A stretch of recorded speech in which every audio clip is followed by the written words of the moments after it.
Bakıdan Çiçnov reysi ilə hal-hazırda Çiçnova gəlmişik. 30-40 arası tələbəyi. Baxın, tələbələrin gününə baxın, zəhmət olmasa.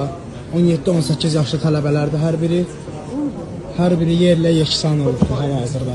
İçərini də təbii. Bu polislər də bizlərə icazə vermirlər bizi. Güya ki qoruyurlar, güya ki bizi neymirlər. Bayaqdan da bizlə itlə burada qabağımızda it gəzdirirdilər. Bizə it kimi rəftar eləyirlər. Sadəcə olaraq biz etiraz etdiyimizi gördükləri halda itdi 2-3 saat sonra yığışdırdılar. Bu da tələbələrin halı. Tələbələrə baxın zəhmət olmasa. Bu da bizim tələbələrdir. 17-18 yaşlı cavan uşaqlardır hər biri. Hər biri 17-18 yaşlı cavan uşaqlardır. Burada bizi şey eləyirlər, qısnayırlar. Azərbaycan səfirliyi hara baxır bilmirik. Azərbaycan səfirliyi insanı normalda vaxtı gələndə bizə əsgərliyə aparacaqlar, bizə hər yerə aparacaqlar. Amma indi isə bizə belə bir hərəkətlər eləyirlər.